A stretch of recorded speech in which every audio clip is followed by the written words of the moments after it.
Welcome to Aadya media. Andhra Pradesh రాష్ట్రంలో రోజు రోజుకు మారుతున్న రాజకీయ పరిణామాలపై, అదేవిధంగా భవిష్యత్తులో ముఖ్యంగా 2024లో ఏపీలో ఎన్నికలు జరగనున్నాయి. ఆ రాష్ట్రంలో రాజకీయ సమీకరణాలు ఎలా ఉండబోతున్నాయి అనే అంశాలపైన మనతో మాట్లాడడానికి సీనియర్ రాజకీయ విశ్లేషకులు అడుసుమిల్లి శ్రీనివాసరావు గారు మనతో ఉన్నారు. సార్ నమస్కారం. నమస్కారం. అంటే జనసేన పార్టీ ఆవిర్భవించిన తర్వాత జనసేన పార్టీ బీజేపీతో ఎట్ ద సేమ్ టైం టీడీపీతో పొత్తు కుదుర్చుకుంది సార్ 2014 ఎన్నికల్లో. పవన్ కళ్యాణ్ బీజేపీని బాగా నమ్మాడు. బీజేపీ పార్టీతో నేను స్నేహం చేస్తే నా పొలిటికల్ కెరీర్కు ఉపయోగం అని చెప్పేసి బాగా నమ్మాడు. ఆ తర్వాత 2019లో ఎన్నికలు జరిగిన తర్వాత ఆంధ్రప్రదేశ్ రాష్ట్రంలో జగన్ ప్రభుత్వం ఏర్పడింది. జగన్ ప్రభుత్వం ఏర్పడ్డ తర్వాత అంటే కొద్దిగా పవన్ కళ్యాణ్, జనసేన, బీజేపీ మధ్యన కొంత గ్యాప్ అనేది ఏర్పడిపోయింది. అంటే పవన్ కళ్యాణ్ ఏపీలోని ప్రజా సమస్యలపైన పోరాడినప్పుడు బీజేపీ మద్దతు ఇవ్వలేదు. కొన్ని సందర్భాల్లో పవన్ కళ్యాణ్ అంటే బీజేపీ వారికి అక్కడ ఉండే సమస్యలపైన స్పందించడానికి పవన్ కళ్యాణ్ తన చేయుతను అందించినప్పటికీ అప్పుడు కూడా బీజేపీ నుంచి ఎలాంటి రెస్పాన్స్ లేదు.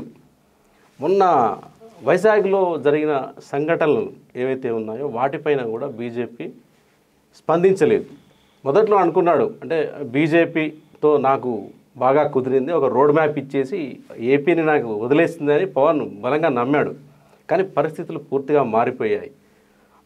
మనం చూస్తుంటాం మామూలుగా, అంటే ఒక పిల్లిని ఒక రూమ్లో బంధిస్తే అది పులి అవుతుందని చెప్పేసి. అంటే ఇన్ని రోజులు పవన్ కళ్యాణ్ ఒక పిల్లిలాగా అంటే సంయమనం పాటిస్తూ వచ్చాడు. అంటే వైసీపీ ఏదైతే ఉందో పవన్ కళ్యాణ్ పైన దాడులు, ప్రతిదాడులు విసిగి వేసారిపోయాడు. వేసారిపోయి ఒక ఆలోచనకు వచ్చాడు. ఒక కొత్త పొలిటికల్ స్ట్రాటజీ అనొచ్చు మనం. బీజేపీ మనకు పనికిరాదు, బీజేపీ వల్ల నాకు ఉరిగేదేమీ లేదని ఫిక్స్ అయిపోయాడు. అంటే బీజేపీతో మిత్రత్వం ఉంది కానీ ఎంతకాలం ఊడిగం చేయాలని చెప్పేశాడు. అయితే ఇక్కడ విషయం ఏంటంటే పవన్ కళ్యాణ్ దాదాపు బీజేపీతో తెగతెంపులు చేసుకున్నట్లేనా? భవిష్యత్తులో అంటే 2024లో బీజేపీ స్ట్రాటజీ ఎలా ఉండబోతుంది? ఇప్పుడు బీజేపీ వాళ్ళకి ఆంధ్రప్రదేశ్లో దేశం అంతా మాట వదిలేండి, తెలంగాణ మిగతా రాష్ట్రాలు, ఆంధ్రప్రదేశ్లో మాత్రం బతుకు తక్కువ బడా ఎక్కువనండి వాళ్ళకి. అంటే మేము అధికారంలోకి వచ్చేస్తూ ఉంటారు, చెప్పమనండి ఎలా వస్తారు, ఏ నియోజకవర్గంలో ఎన్ని ఓట్లు పడతాయి, ఎవరిని ప్రభావితం చేస్తారో చెప్పమనండి. వాళ్ళు 3.5 ఏళ్ళు అయిపోయింది, ఇంక సంవత్సరాలు ఎలక్షన్ ఉంది, ఎలా వద్దాం అనుకుంటున్నారు వాళ్ళు. పోనీ అక్కడ మతం చిచ్చు పెడదామంటే అవకాశం లేదు. చంద్రబాబు గారు కూడా జై శ్రీరామ్ అన్నాడు అనేసాడు కదా, అయిపోయింది కదా. ఆ రికార్డింగ్ డ్యాన్స్ వేయనివ్వకుండా లైట్లు ఆర్పేసాడు చంద్రబాబు గారు, అవును కదా. అమరావతి చిచ్చు పెట్టేసి అమరావతి వాళ్ళందరినీ చంద్రబాబు గారి మీద ఎగదొద్దాం అనుకున్నారు. అమరావతి చిచ్చు ఎందుకు పెట్టారు అనుకుంటున్నారు? అమరావతి రైతులు అందరూ కూడా వీళ్ళు చిచ్చు పెట్టి అమరావతిని డిస్టర్బ్ చేస్తే, ఏమయ్యా పెద్ద మనిషి చంద్రబాబు గారు, నువ్వు మా దగ్గర నమ్మకంగా డెవలప్ చేసి ఇస్తానని తీసుకున్నావు, ఇవాళ అలా చేస్తున్నారు, మాకు ఎవరో జవాబుదారీ అని చంద్రబాబు గారు ఇంటికాడ ధర్నా చేస్తారేమో అనుకున్నారు వాళ్ళు. ఆ స్కెచ్ అలాగే వేసారు వాళ్ళు తిరిగి వాళ్ళని తిడతాం మొదలెట్టారు. అది ఫెయిల్ అయింది. ఇక మూడో స్కెచ్ ఏంటంటే పవన్ కళ్యాణ్ గారిని అడ్డం పెట్టుకుని పవన్ కళ్యాణ్ గారిని రేజ్ చేసి, పవన్ కళ్యాణ్ గారికి తెలవకుండానే పవన్ కళ్యాణ్ గారిని రేజ్ చేసి పవన్ కళ్యాణ్ గారే ప్రత్యర్థి అన్నట్టు ఫోకస్ చేద్దామని చూశారు. చంద్రబాబు గారు వెళ్ళి హలో పవన్ అన్నారు, అది క్లోజ్ అయిపోయింది. అక్కడ చంద్రబాబు గారు ఉన్నది. వీళ్ళందరూ కూడా బఠానీ బ్యాచ్, బత్తాయి బ్యాచ్, ఇది గట్టిగా పిండేస్తే రసం గారిపోయి డొప్పలు అయిపోతారు వీళ్ళు. చంద్రబాబు గారు ఒకసారి ఓటమి చెందాడని చెప్పేసి ఎంత ఎగతాళి చేశారండి పాపం ఆయన ముందు ఎందుకు పని చేస్తారండి వీళ్ళు. 20 ఏళ్ల క్రితం ఆయన క్లీన్ అండ్ గ్రీన్ అంటే ఇవాళ స్వచ్ఛ భారత్ అన్నారు వీళ్ళు. 20 ఏళ్ల క్రితం నీరు మీరు అన్నాడు ఆయన, 20 ఏళ్ల క్రితం ఇంగుడు గుంతలు అన్నాడు, ఇవాళ మాట్లాడుతున్నారు వాళ్ళందరూ ఉన్నాయి. వీళ్ళకన్నా ముందు 20 ఏళ్ళు ముందు ఉన్నాడు ఆయన. ఇవాళ ఆయన అలా పెరగటం చూసి సహించలేక వాళ్ళు ఆయన దెబ్బతీశారు. సరే పవన్ కళ్యాణ్ గారు విషయానికి వద్దాం. పవన్ కళ్యాణ్ గారు కూడా కొన్ని తప్పుడట్టుకు లేచాడు. పవన్ కళ్యాణ్ గారు ఖచ్చితంగా ఆయనకి ఏదో ఒకటి చేయాలని ఉందండి రాజకీయాల్లో. మిగతా వాళ్ళతో పోల్చుకుంటే అంటే చిరంజీవి గారు కానీ నాగబాబు గారు కానీ వాళ్ళ కుటుంబ సభ్యులే, వాళ్ళిద్దరికన్నా కూడా ఈయన చాలా బెటర్.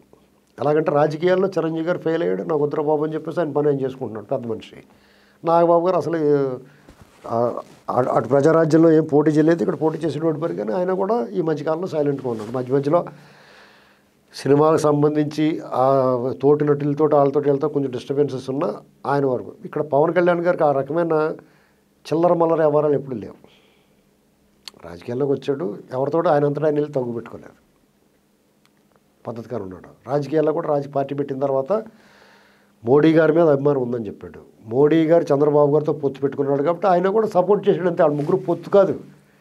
2014లో టీడీపీ బీజేపీ జనసేన పొత్తు కాదండి, టీడీపీ బీజేపీ పొత్తు. బీజేపీకి పవన్ కళ్యాణ్ గారు అన్కండిషనల్ సపోర్ట్ ఇచ్చాడు కాబట్టి వాళ్ళతో పొత్తులో ఉన్నాడు కాబట్టి పొత్తు ధర్మాన్ని పాటించాడు. ఇది పెద్ద మనిషి ఆయన. అర్థమైందా మీకు? మాకు మీతో పొత్తు లేదు కదా, నాకు వీళ్ళంటేనే పొత్తు, నాకు మీరు చేయాల్సిన అవసరం లేదని అనలేదు. అది పెద్ద మనిషి అంటున్నాను నేను. అర్థమైందా?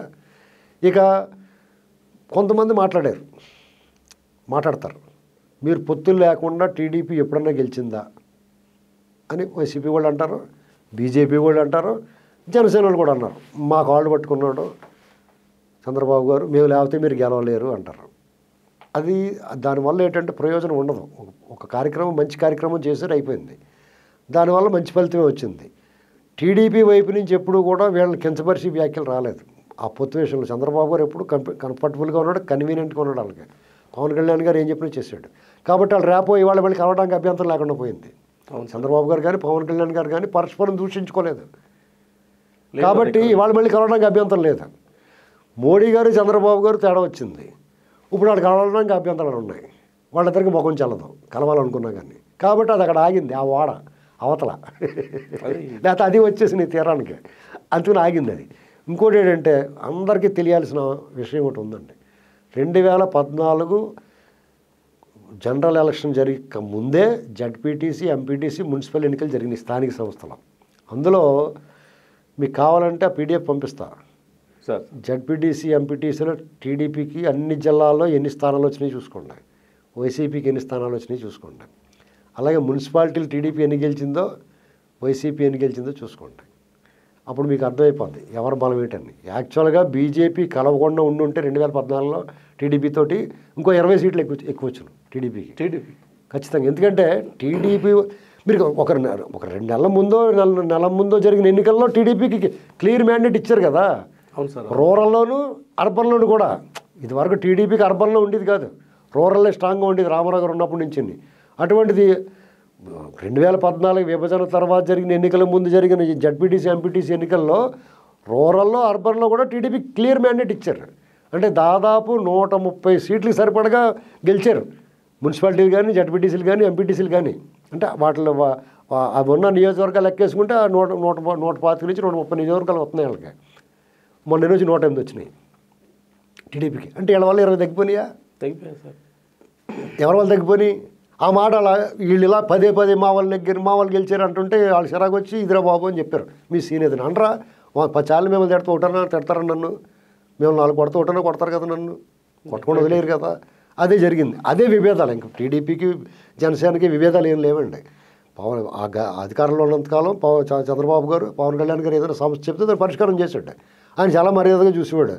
ఆయన ఎలక్షన్ అప్పుడు ఆయన ఇంటికి మద్దతు కోరటానికి ఆయన ఇంటికి వెళ్ళి ఎలాగైతే మద్దతు కోరాడో అలాగే ఆయన ఎప్పుడు వచ్చినా దగ్గర బయటకు వచ్చి రిసీవ్ చేసుకునేవాడు, తిరిగి కారు దగ్గర దింపేవాడు. అంతా మర్యాదగా చూసాడు గౌరవంగా. ఆ గౌరవం ఈయన దక్కలేదు బీజేపీలో ఇప్పుడు. నెక్స్ట్ అలాగే పవన్ కళ్యాణ్ గారు 2018 పార్టీ ఆవిర్భావ సభలో పవన్ కళ్యాణ్ గారు పొరపాటు చేశాడు, డెఫినెట్గా పొరపాటు చేశాడు. ఆయన తప్పుడు ఆరోపణలు చేశాడు లోకేష్ గారి మీద, చంద్రబాబు గారి మీద, ఈ పార్టీ మీద తప్పుడు ఆరోపణలు చేశాడు. ప్రత్యేక హోదా మోడీ గారు వాళ్ళు మోసం చేస్తున్నారని తెలిసి కూడా చంద్రబాబు గారిని విమర్శించాడు. ప్రత్యేక హోదా పాచిపోయిన లడ్లని వెంకయ్యనాయుడు గారు అన్నారు, కానీ అసలు మూలం అక్కడ మర్మం తెలిసి అక్కడ తప్పుడు అడిగేశాడు పవన్ కళ్యాణ్ గారు. అక్కడ ఆయనకి విశ్వసనీయత పోయి ఆయన 2 చోట్ల ఓడిపోయాడు. వాళ్ళందరూ కూడా చంద్రబాబు గారికి వ్యతిరేకంగా ఓటేద్దాం అనుకున్న వాళ్ళు ఒకసారి ఆయన చూద్దాం అనుకున్నారు, అంతే తప్ప పవన్ కళ్యాణ్ గారికి ఈ బీజేపీ వల్ల అప్పుడు నష్టం జరిగింది. బీజేపీ మీద, మోడీ గారి మీద ఆయనకున్న అభిమానం వల్ల వాళ్ళు విమర్శించకుండా వదిలేసిన పాపానికే అక్కడ చాలా విచిత్రంగా వ్యవహరించారు ప్రజలు, ఆంధ్ర ప్రజలు. తీవ్రంగా విమర్శించి ప్రత్యేక హోదా గురించి ధర్మయుద్ధం చేసిన చంద్రబాబు గారిని ఓడించారు. మోడీ గారిని ఏమీ అనకుండా వదిలేసిన పవన్ కళ్యాణ్ గారిని ఓడించారు. దొంగనాటకాలు ఆడిని జగన్ గెలిపించారు. ఒకసారి చూద్దామని దాని ఫలితం ఇప్పుడు అనిపిస్తున్నారు. అది వేరే కాదనుకోండి. అప్పుడు పవన్ కళ్యాణ్ గారు మిస్టేక్ చేసాం. మనం పుండు ఒక చోట రచ్చ ఒక చోట వేసాం కాబట్టి మనం వైఖరి మార్చుకోవాలనుకున్నాడు. అయిపోయిన తర్వాత పరాభవమే కదా, 2 చోట్ల ఓడిపోవడం అంటే మా ఘోర పరాభవం అది. ఇది ఎందుకు జరిగింది ఏంటంటే కొన్నాళ్ళు మైండ్ బ్లాక్ అయిపోద్ది. అలా ఏం జరిగిందో అర్థం అవుతాం. అంత ఫాలోయింగ్ ఉన్న మనిషి, అంత క్రౌడ్ పుల్లరు, అంత ప్రభావవంతంగా చేయగలిగిన మనిషి అలా 2 చోట్ల ఓడిపోవడం అంటే మాటల ఏదో జరిగింది. Something went wrong. అయితే ఈయన తర్వాత ఎలా ఎన్నికలు అయిపోయిన ఫలితాలు వచ్చినాయి. తర్వాత ఇంకా ఆలోచించుకుని ఉంటాడు. వీళ్ళ అరాచకాలు చూశాడు. ఎవరై జగన్మోహన్ రెడ్డి గారు. అప్పుడు ఇక టీడీపీతో వెళ్ళలేకపోయాడు. బీజేపీ వాళ్ళు ఆడికి కొనుక్కుంటేస్తారు కదా, గోడవతల నుంచి కేకేస్తూ ఉంటారు కదా. అలా కేకేసి ఇతను దగ్గర పెట్టుకుని, ఇదిగో అబ్బాయి టీడీపీ పని అయిపోయింది, జగన్మోహన్ రెడ్డి వాళ్ళందరూ కుమ్మేస్తాడు, మొత్తం మీద అందరు ఖాళీ చేస్తారు, అందరి రాజ్యం, నువ్వే సీఎం అనో లేకపోతే నేనే సీఎం అని ఏదో చెప్పుకొని మొత్తం సెట్ చేశారు. నమ్మాడు. ఏంటి మోడీ గారి గౌరవమే నమ్మాడు. ఇంకంతే. అక్కడతోటి సినిమా అయిపోయిన తర్వాత హాల్లో లైట్లు కట్టారిపోయి ఇంటికి వెళ్ళిపోతారు కదా, అలా చేస్తారు. ఇంకేం లేకుండా యాక్టివిటీ లేకుండా అమావాస్కే పొన్నానికి ఏదో కనపడి కూడా అయినా తప్ప యాక్టివిటీ ఏముంది? ఈయన యాక్టివిటీలో వాళ్ళు కలిసి వచ్చింది ఏముంది? ఇసుక ఉద్యమం చేసాడు ఒకసారి ఫస్ట్లో, తర్వాత రోడ్ల గురించి చేసాడు, మొన్న రైతులకి చెక్కులు ఇవ్వడం. ఇంకా తప్పితే 3.5 ఏళ్ళలో 3 ప్రోగ్రాంలు ఇచ్చుకున్నాడు అంతే. ఆయన పాపం చేయనివ్వలేదు వాళ్ళు. ఈ లోపల ఉప ఎన్నికలు వచ్చినాయి. వీళ్ళ కేడర్ని వీళ్ళ చేత ఓట్లు ఏం చేసుకుంటాం చూసారు తప్ప ఒక ఎంపీకి 2 శాసనసభకి వచ్చినాయి. అందులో ఓటర్ని వీళ్ళ చేత పోటీ చేయించాలి కదా. అలా వీళ్ళ పరిస్థితి ఏంటి? ప్రభుత్వ వ్యతిరేకతకి జనసేన పోటీ చేస్తే ఎలా ఉంటుంది అనేటువంటి చూసుకోవాలి కదా. అది జరగలేదు. గ్రేటర్ ఎన్నికలు జరిగినాయి. 100 డివిజన్లు 150 డివిజన్లో ఒక 2 సీట్లు ఇవ్వడం లేదా? ఇప్పుడు ఆంధ్ర వాళ్ళు గట్టా సెటిలర్స్ ఉన్న ఏరియా నగర శివార్లో పవన్ కళ్యాణ్ గారు బలం బాగానే ఉంటుంది కదా, అక్కడ 2 సీట్లు ఇవ్వచ్చు కదా. చర్చ జరిగింది. బట్ ఎందుకో వెనుకడిగేశారు. ఇవ్వలేదు. దాని ఫలితం ఏంటి? కేసీఆర్కి వేస్తారు ఓట్లు అందరూ. టీడీపీ వాళ్ళు అలాగే వేసేసారు బీజేపీ మీద దెబ్బతగులతోటి. శివార్ల ఓట్లే కేసీఆర్, టీఆర్ఎస్ అక్కడ కూడా గెలవకపోనండి. బీజేపీ కనుక ఆంధ్రాకి అంత ద్రోహం చేయకుండా ఉండుంటే పవన్ కళ్యాణ్కి ఇంకో మచ్చేటి, ఆయన బీజేపీకి పొత్తులో ఉన్నాడు. ఆ పొత్తులో ఉన్న పార్టీ ఆంధ్రాకి ఎంత ద్రోహం చేసిందంటే ఇంక అంత అంతు ఇంత కానీ ద్రోహం చేసింది. ఇక ఆంధ్రప్రదేశ్ ప్రజలు దాన్ని గొయ్యి కప్పెట్టేశారు. ఆ గోతు నుంచి బయటికి తీయాలంటే ఎవరి తరం కాదు, ఇంక చంద్రబాబు తీయాలి ఇప్పటికప్పుడు వాళ్ళని బయటికి. పవన్ కళ్యాణ్ గారి వాళ్ళు కూడా కాదు దాన్ని బయట లాగడం. ఎందుకంటే ఆయన దాన్ని కూడా వెళ్తే వాళ్ళు రాయి కట్టుకుని బావిలో దూకినట్టే. ఆంధ్రప్రదేశ్లో బీజేపీతో వెళ్ళారనుకో, మీరు రాయి కట్టేసుకుని బావిలో దూకితే ఇంకా మామూలుగా దూకారనుకోండి పైకి తేలుతారు శవం కింద. రాయి కట్టుకు దూకారనుకో మిమ్మల్ని ఎవడది కనపడరు, మీరు లోపలికి వెళ్ళిపోతారు. అది పరిస్థితి. అలాంటి పరిస్థితిలో కూడా ఈయన త్యాగం చేయడు తన కెరీర్ని, తన రాజకీయ జీవితాన్ని, ఒక రకంగా పార్టీని బలిచ్చేసాడు. వాళ్ళు పోతురాజు ముందు బలిచ్చినట్టు వాళ్ళకి. అయినా సరే ఆయనకు అంత అవమానం జరిగి ఆయన ఇంత ఇబ్బంది పెడుతుంటే కనీసం తక్షణం వైజాగ్ కమిషనర్ని సస్పెండ్ చేయాలా, డీజీపీని అక్కడ పిలిపించుకోవాలి, హోమ్ సెక్రటరీని రివర్స్లో విఆర్లో పంపించాలా. ఇన్ని చర్యలు ఒకే క్షణం ఫ్రాక్షన్ ఆఫ్ సెకండ్స్లో తీసుకోవాలండి. వాళ్ళ పార్ట్నర్, పొత్తులో ఉన్న పార్టీ, ఒక క్రౌడ్ పుల్లర్, ఒక ప్రభావవంతమైన వ్యక్తి పవన్ కళ్యాణ్కి అంత అవమానం జరిగి అంత దుర్మార్గం చేసేస్తుంటే, ఇప్పుడు టీడీపీ చేశారనుకోండి, వాళ్ళు వైర్లు, వాళ్ళు శత్రువులు, వాళ్ళకి అలాగే అమనే బాగా అయింది అనుకుంటారు. వాళ్ళు బావ పన్నీరు, బావన పట్టు తన్నీరు అనుకుంటారు. స్పందించాలి. స్పందించొద్దు. ఇక ఆయనకు ఒళ్ళు ఉడికిపోయింది. అన్నం ఉడుకుతూ కొత్త కొత్త కొత్త కొత్త ఉడుకుతూ ఉంటుంది అన్నం. అలా ఉడికిపోయాడు ఆయన. అయిపోయింది. BJP close. తెలంగాణ కూడా రాదు రేపు. తెలంగాణ కూడా గెలవదండి బీజేపీ. అలాగా అడుగు దూరంలో ఆగిపోతుంది.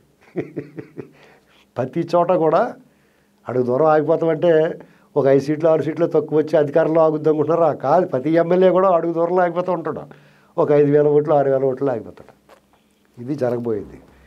బీజేపీ ఒక ఆంధ్ర, వీళ్ళు ఇక్కడ మనకు ఓట్లు లేవు, సీట్లు లేవు, వీళ్ళు మనల్ని ఏం పీక్తారులే అనుకుంటున్నారు వాళ్ళు. తెలుగు వాళ్ళు ఆంధ్ర తెలంగాణ వేరు కాదండి.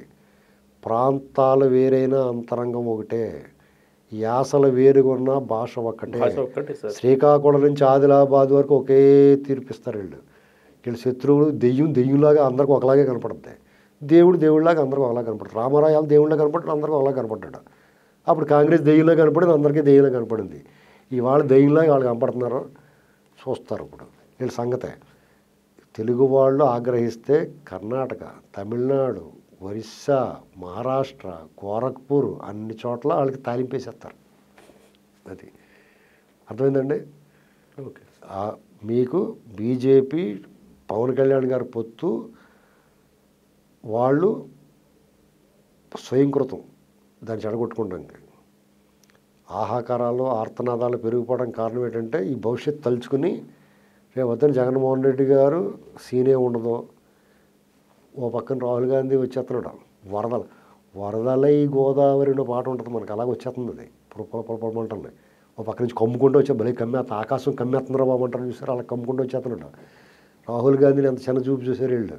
రేపు వద్ద మేరు నగదీరులాగా ఎదిగిపోతున్నాడు, అలా చూస్తుంటాను. ఇచ్చినట్టు బాబు ఇలా ఉన్నాడు, ఎంత హేళనగా ఎగతాళి చేసి ఎక్సక్కం చేసి కించపరిచి ఇవన్నీ చేసిన వాళ్ళందరూ రాహుల్ గాంధీని చూస్తే అతను నిష్కల్మషమైన ముఖం చూసింది, అతను నిష్కపటరా బాబు ఇతను అనుకుంటున్నారు. దేశం అతను హక్కును చేర్చుకుంటుంది, దేశాన్ని అతను గమనిస్తున్నాడు, ఆత్మను గమనించాడు, దేశం ఆత్మను తెలుసుకుంటున్నాడు, దేశం కూడా అతను గమనిస్తుంది. ఈ దేశం ఎలాంటిదంటే స్వేచ్ఛ స్వతంత్రాల కోసం తప్పించిన దేశం ఇది. ఏళ్ల తరబడి పరాయి పాలనలో వలస పాలకుల చేతులు నలిగిపోయిన దేశం ఇది. అతి కష్టం మీద స్వేచ్ఛ స్వతంత్రాలు పొంది ఇవాళ అప్రకటిత ఎమర్జెన్సీ ఈ స్వాతంత్రం కోల్పోవడానికి సిద్ధంగా లేరు. ఆల్రెడీ తప్పు చేసేసారు. ఈ బీజేపీ మీద అందరికీ ప్రేమే, నాకు ప్రేమే, మీకు ప్రేమే. ఎవరికి ప్రేమ ఉండదో బీజేపీ ఉండాలని కోరుకుంటాం. కానీ అందులో కొన్ని శక్తులు ప్రవేశించేసినాయి. ఆ శక్తులు ఆ బీజేపీని మార్చేసినాయి, దాన్ని మళ్ళీ వెనక్కి తీసుకెళ్ళిపోతారు. అత్తారింటికి దారే సినిమాలో డైలాగ్ ఉంటుంది, నువ్వు ఎక్కడి నుంచి వచ్చావో అక్కడికే వెళ్ళిపోతావు, బద్దం భాస్కర్ ఎవడో ఉంటాడు అంటారు. అలాగా వీళ్ళు 2 సీట్ల నుంచి వచ్చారు కదా, మళ్ళీ ఇవ్వంటే 2 సీట్ల దగ్గరికి వెళ్ళిపోతారు. వీళ్ళు విర్రవీగుతున్నారు. అధికారం, మతం, దురహంకారం, దుర్మార్గం, అక్రమం, అరాచకం, దోపిడీ, డే లైట్ రాబరీ చేస్తారు వీళ్ళు. ఇవన్నీ కూడా తెరపడాలంటే ఈ దేశం మొత్తం కులము, మతము, ప్రాంతము, భాష ఏమీ ఆలోచించకుండా వీళ్ళు ఇంటికి పంపించాలి, అంతే.